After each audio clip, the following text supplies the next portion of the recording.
तो costume designer जो है पहले उस पे आता है और कॉस्ट्यूम के अकॉर्डिंग जो है मेकअप मैन जो है उसके तरीके से मेकअप करता है।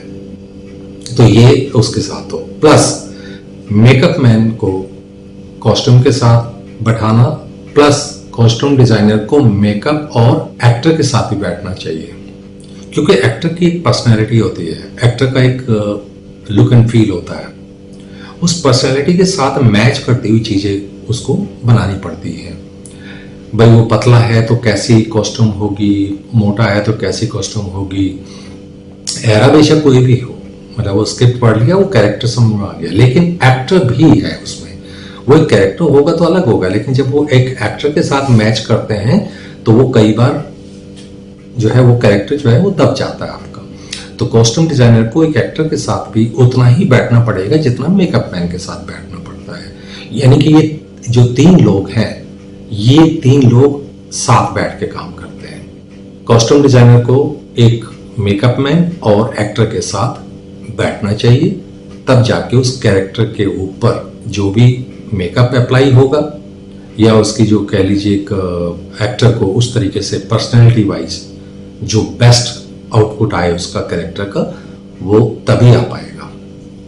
तो इन तीनों को एक साथ बैठना चाहिए।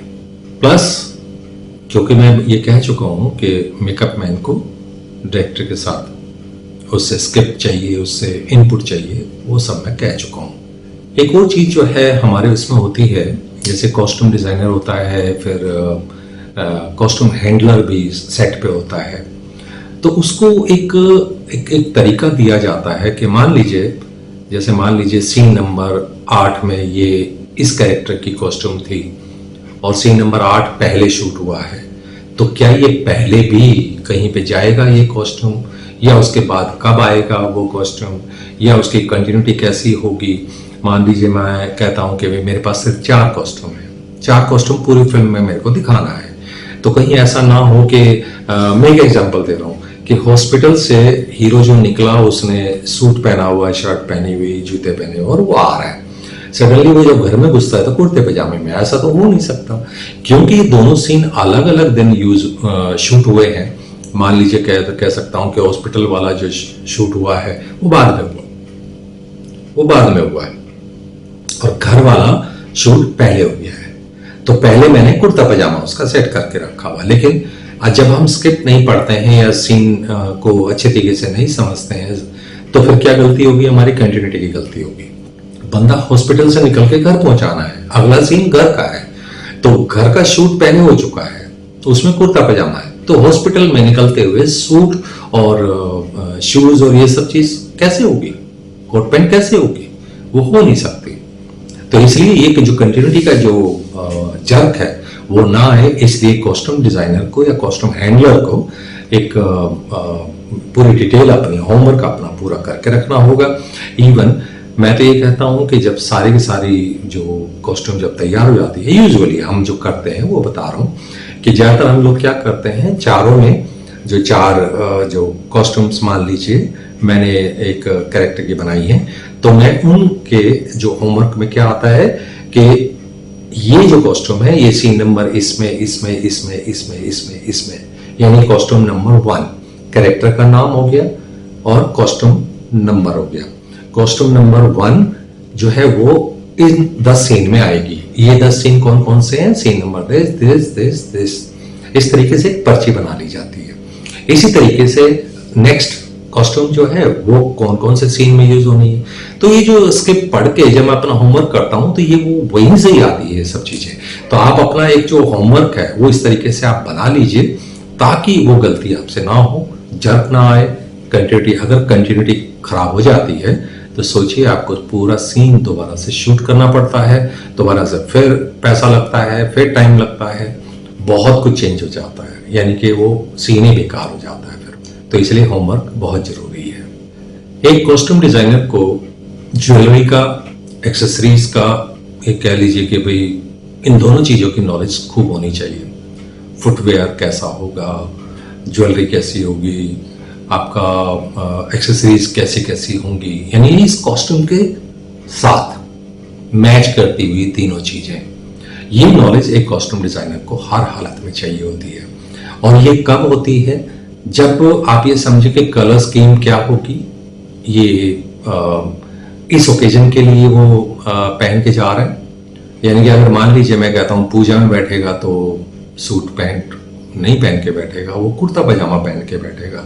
लेकिन कुर्ते पजामे के साथ उस कैरेक्टर का कोई खास एक सिग्नेचर कॉस्ट्यूम कोई होती हो, फॉर एग्जांपल वो हमेशा गुलाब का फूल रखता है, या हमेशा पेन रखता है, या हमेशा जंजीर रखता है, या हमेशा जो है वो यहाँ पे फीती वाला कुर्ता पहनता है। मतलब ये जो सब चीजें होती हैं ये कॉस्ट्यूम डिजाइनर को पता होनी चाहिए। उसका एक जैसे विलेन की कॉस्ट्यूम बिल्कुल अलग होंगी, हीरो की बिल्कुल अलग होंगी। अब हीरो को विलेन जैसा जो है लुक तो नहीं दे सकते ना आप, हीरो जैसा ही लुक आना चाहिए कॉस्ट्यूम का, और कॉस्ट्यूम में, और विलेन का विलेन जैसा ही लुक आना चाहिए। तो ये जो सब चीजें हैं ये कॉस्ट्यूम डिजाइनर को बिल्कुल नॉलेज होनी चाहिए इस सब चीज की, तभी जाके वो एक फिल्म का कॉस्ट्यूम डिजाइनर बनता है।